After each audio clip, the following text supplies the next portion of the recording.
Hi wrestling fans, thanks for clicking the dreaded D Rose Report.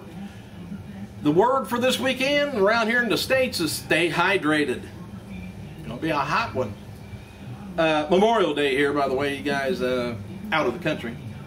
Anyway, I hit on this just a little the other day, but here's a little more information about TNA suing WWE. Anyway, it was picked up by the Associated Press, and they noted that former TNA and WWE employee Bryan Wittenstein had had signed a non-disclosure agreement with TNA when he left, but he agreed not to pass on confidential, information to anyone else. Well, PWI Insider reported that no one within TNA wants to talk about the lawsuit in private or on the record. But the lawsuit claims that former TNA employee Wittenstein leaked information to WWE, including terms of TNA wrestler contracts. WWE lawyer Jerry McDevitt told the AP, Associated Press, that WWE did not try to lure Ric Flair or any contracted TNA talent. McDevitt says WWE never asked Wittenstein to disclose any information, and when he did, they fired him and sent the information back to TNA, McDevitt told the AP press. To us, it's no good deed goes unpunished kind of thing. They sued us for doing the right thing. Anyway, the AP tried to catch up with TNA lawyer and Wittenstein for comment, but the calls were not returned, and a hearing on the matter is set for June 11th. So I'll let you know a little bit more in a couple of weeks. And as far as them not returning calls, I wouldn't either. If nothing was leaked and they returned the information, I don't know what the problem is. They ought to be all over Wittenstein. Birthdays. Happy birthday to former NWA Tag Team Champion Simon Diamond, 44 years old, and 2005 Diva Search winner Ashley Massaro, 33 years old. And whatever happened to the Diva Search? I kind of like that. After the incident in Brazil, which I hit on yesterday, the other night, Jericho did not immediately return home to the United States, as was mentioned. He did fly into Ecuador with the WWE crew and just flew back into Miami this morning. And he wrote, must have been on Twitter, just landed in Miami, the longest walk to passport control ever. Like I'm talking, I need a staff and a donkey. It's the longest immigration line in the world. The last 5 days has been like a bad, really bad video game called Worst Business Trip Ever by Activision. That was it so far.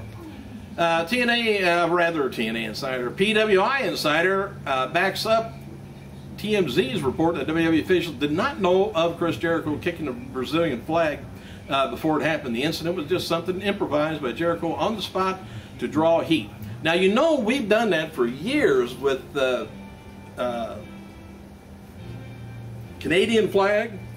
We've abused that something fierce. And of course, then we got the Russian flag with Iron Sheik, Nikolai Volkov, and who was it else? Hacksaw Jim Duggan used to come out and just tear the crap out of the flag. But I guess maybe we didn't do it in their country. That's the main difference.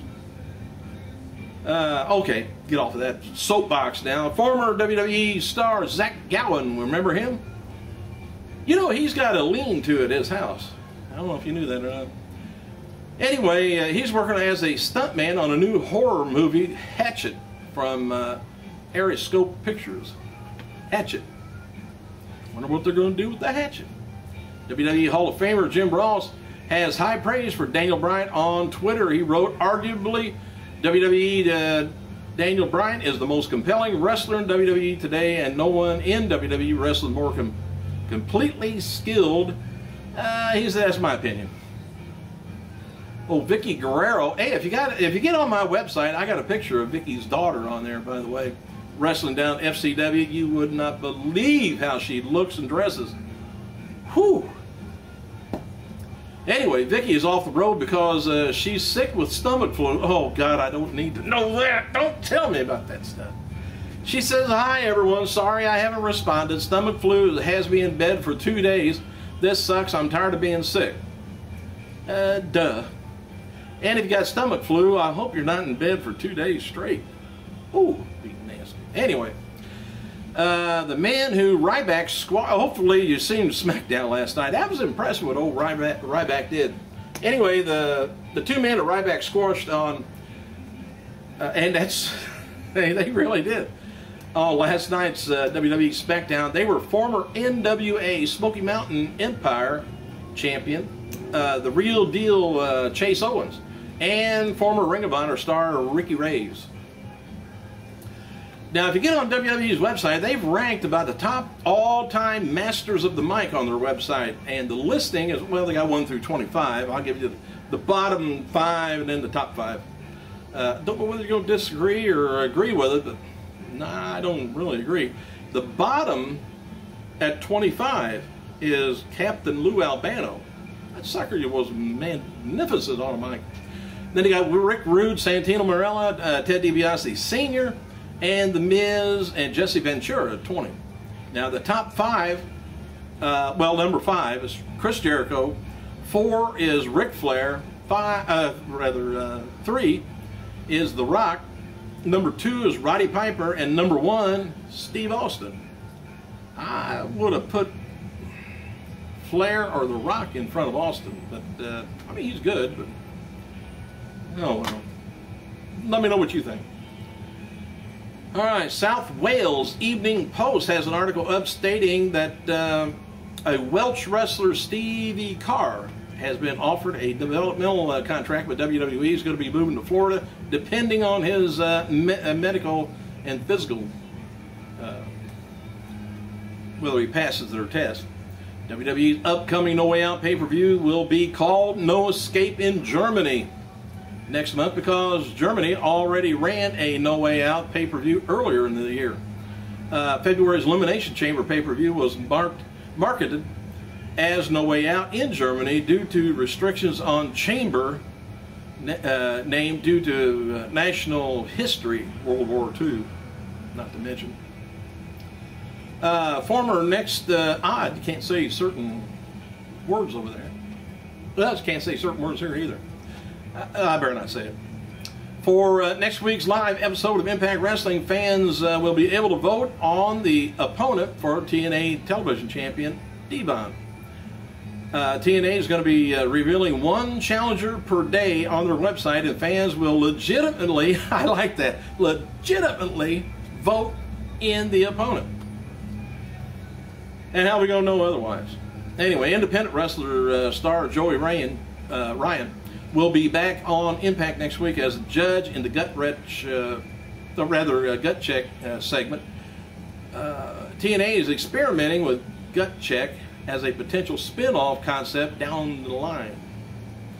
Thursday's episode of TNA Impact Wrestling scored a 1.02 cable rating with about 1 million, close to 1.5 million people, but it was down from the previous week. Kurt Angle and AJ Styles taking on Daniels and Kazarian for the TNA Tag Team titles is officially on for June Slammiversary pay-per-view.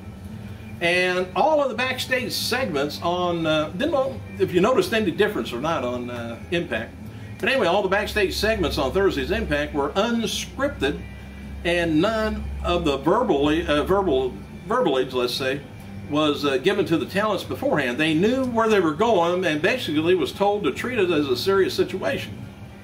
So there was a lot of plans to let the talent speak on their own, in their own words, and not tightly scripted for them going forward. So the feeling is that it will accentuate the wrestlers in a different TNA's product from WWE, which I always said this, you got to have control, of course, over the wrestlers, but let them run with their persona, let them run with their speeches, their talk, and if they could carry themselves, let them do it. Get some of the heat off of, the creative branch, trying to make a wrestler into somebody that he's not. Let him be himself. If we like him, we like him. If we don't like him, you better just get rid of him. Or let them give him some kind of a persona. But I think it'll be a good move. I like to see how it works. Hope it works good. Thanks for clicking, you guys. Have a safe weekend. I gotta go.